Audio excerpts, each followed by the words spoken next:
चंद्रमुखी एमिति एक नाटक जो नायिका संघर्षमय जीवन बिताउछन्ते। जीवन रे किभଳି संघर्ष को मुकाबला करने को पड़े ताहा नाटकर नायिका दर्शक मानक देखाउछन्ते। किभଳି जड़े नारी भल माँ होई परिवार और भल बोहू होई परिबो ताहा ही एही नाटकर दर्शक मानक अभिनय माध्यम रे दिया जाउछि शिक्षा। नाटकर नायिका मामा जड़े ऑटो ड्राइवर भावे संघर्षमय जीवन बिताउछन्ते। आरंभ हो सारी चलित वर्ष यात्रा ऋतु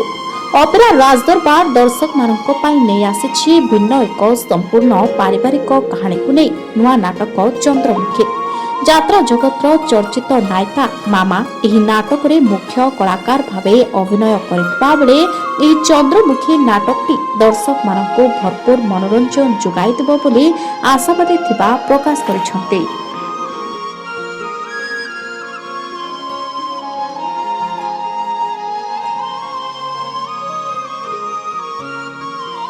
राजदरबार भाइराल नाटक हूँ चंद्रमुखी।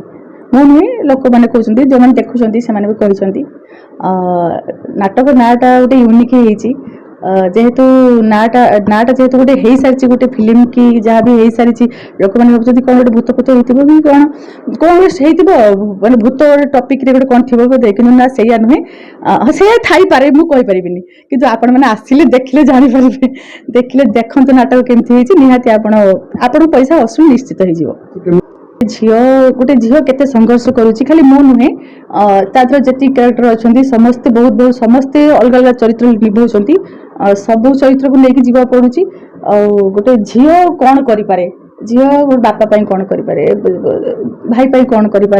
माँ पाई कौन करें निज छुआ पाई भी कौन करें गोटे छुआ माने गोटे जड़े माँ हेले ता छुआ तापाई सब किछि आजिकल दुनिया रे कौन होउची माने छुआ भी माँ भी छुआ मानु छाड़ी पड़े जाउछंती छुआ भी माने एते गोटे माँ से नाटक रे देखा जायछि जे गोटे माँ छुआ पाई कौन करि पारे हुए तो मरण मुह को से माने टोटल माने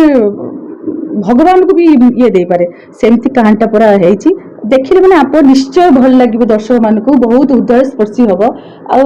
भाबिबे जे एमती नाटक हुए तो प्रथम हम देखिले नाही भाई मु आपन को छुईनी गोटे झील ता बापा को छुईची तमे कहलो भाई घरे कहीं नथिबे जड़े मनीष रोगरे पड़ी पानी टिके पाई छटपट होउथिबो मु जड़े मनीष हे आउ जड़े मनीष को पानी टिके दे परिबिनी ताकू बंचई परिबिनी एइटा कोन ये समाजर नीति नियम परंपरा।